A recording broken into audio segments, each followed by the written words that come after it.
After hours of fighting this massive fire in the bitter cold today, take a look at this. It is still going. Crews have left, at least for now, but here's a look at how this all started today here at Mid-Iowa Towing. The fire started just after 1 o'clock Friday at Mid-Iowa Towing in Fort Dodge. 2 employees did suffer minor injuries to their hands. Firefighters say it was sparked when a cutting torch touched gasoline. That building was full of not only cars, but also barrels full of flammable liquids. Lack of water, high winds, heavy fire load all came together, and the building in its business is a loss. Here's a look at the damage left behind. It was still going hours later as firefighters dealt with the freezing cold and brutal winds. When it gets this cold, you always kind of keep your fingers crossed and hope you get through the cold snaps without a fire, but that's common time. Just 24 hours earlier, and less than a mile away, a mobile home fire in dangerous, near 30 below feels-like temperatures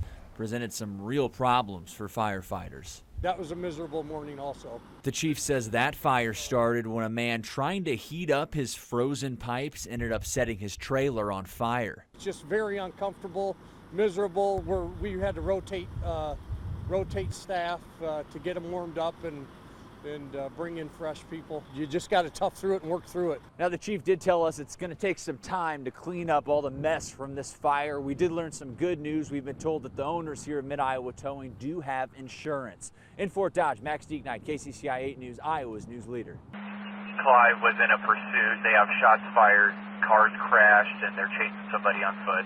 This is where the police chase ended and the foot pursuit started around 2:30 Saturday morning. The suspect vehicle came to a rest in the median of the 42nd Street eastbound off-ramp of I-235. Police say after the vehicle crashed, the suspects took off running down 42nd Street.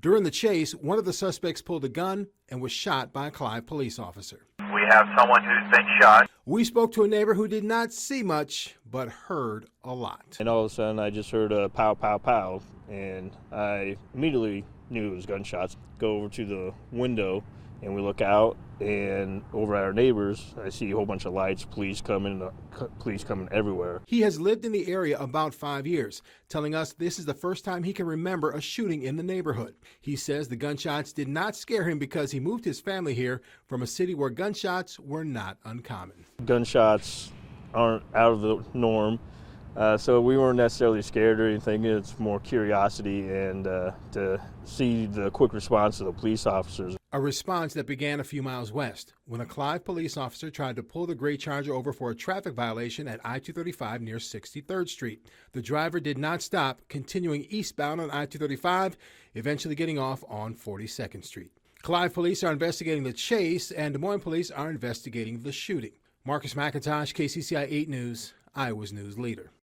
The Des Moines Area Association of Realtors reports a 16% increase in sales. And so those homes here in the metro that are for sale won't be for long. Last month was a record month for me. For some Des Moines real estate agents like Alan Ajic, business has been booming during the pandemic. A lot of real estate can be done virtually. But realtors have had to get creative with how they show off their houses. Ajic says he's doing virtual open houses. And in a few cases, people even bought a house without seeing them in person. With video and pictures, you can really get a lot done and see if it's the right fit for you. There's not a lot of people that are just out there looking. People that are out there are serious buyers. Terry Adams, a realtor with Keller Williams Greater Des Moines, says the buyers in the market right now have to move, whether their jobs are changing or they're moving closer to be with family, or they just need more space with the whole family working from home. Adams says buyers are taking advantage of being stuck at home by taking all these virtual tours of houses on the market. People or home shoppers are actually looking from home on the computer online. That's how they're seeing the home first. That's how they're finding out if they want to be serious enough to go and look at it in person. A lot of buyers are still looking at houses in person, so realtors are cleaning doorknobs and light switches and anything else that could be touched between showings. But Adams expects the virtual tours to become more and more popular. I almost think it's the wave of the future. That is how I'm selling homes. Both Adams and Ajic say that the prices of these homes have stayed relatively steady throughout this spike. In Des Moines, Bo Bowman, KCCI 8 News, Iowa's news leader.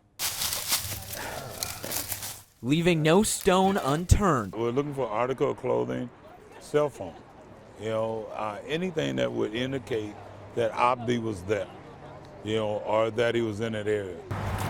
Hundreds marched down Douglas Avenue and into a wooded area just south of the Veterans Hospital on Saturday. I'm glad there's a lot of people that are willing to come out and do this. Whenever a loved one is missing, we want to make sure that we do our part to kind of help out. Searching for any sign of Abdi Sharif, the Roosevelt High School student who went missing in January. A private investigator says his cell phone last pinged off a tower on the north side of Des Moines. This is the second search party for Sharif. They hope to find anything that would lead them to some answers. When an Iowan is in pain, then we come together as a community. Whether it's digging through an uprooted tree or crawling down a manhole, these searchers are determined to keep looking and to spread the message for Abdi to come home. Nobody's found anything so far. I guess there's always hope, and that's something. In Des Moines, Bo Bowman, KCCI 8 News, Iowa's news leader. Screaming, shouting, and mat pounding. Wrestling fans from all over the state followed their favorite wrestlers to Des Moines this week. They watch on the edge of their seats. This year I have a senior, so I'm really nervous. When their wrestler wins, the fan clubs erupt, jumping up and down after wins, and with each pin, they grow louder. It gets pretty intense sometimes. Yeah. Electric. I mean, all the fans here in Iowa, they bleed wrestling. Extremely loud. It gets rowdy in there, and we like it. Just ask anyone who's wrestled in the tournament. Nothing compares. It's one of the craziest feelings you'll ever feel. The nerves, the excitement, the emotion that comes out when you're there is. It's just words can't describe it. There's always like the argument of what the best wrestling state is in the country, and I don't think any state can even compare. And after the matches, local bars and restaurants get their piece of the pie, but not without preparation. Buzzard Billy's prepares for this weekend months in advance, ordering more food to have on hand for all the hungry wrestlers after they finish at the tournament. Nothing is more Iowan than the wrestling tournaments. In Des Moines, Bo Bowman, KCCI 8 News, Iowa's news leader. The swirl of the state fair came to a solemn stop to salute our nation's true heroes. This day set aside to honor veterans of all wars, from all walks of life, survivors, and fallen service members.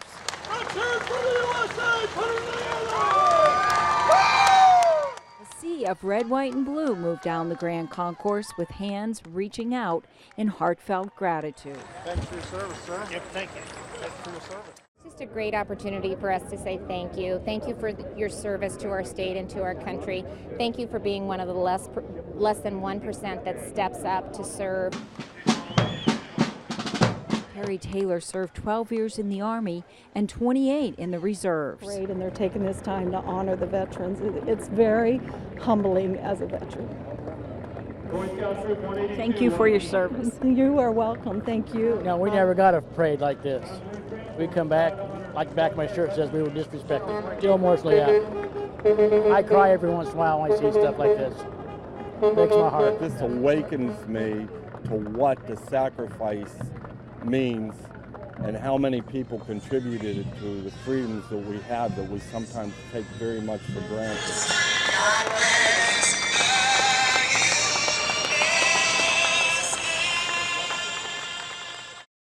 Before East High took on Waukee under the Friday night lights, both teams met at midfield for a moment of silence, honoring Dominic Reedburn. Makes me feel good. It shows East Side pride.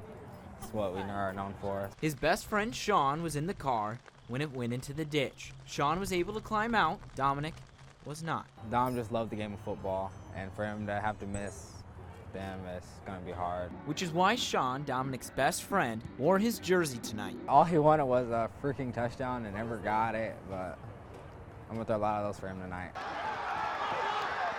But it's not just the boys on the field grieving Dominic.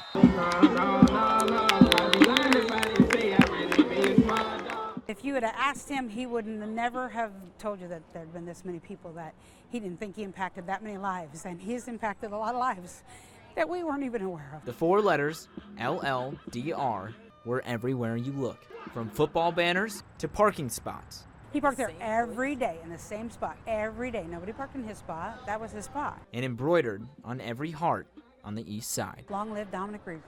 In Des Moines, Bo Bowman, KCCI 8 News, Iowa's news leader.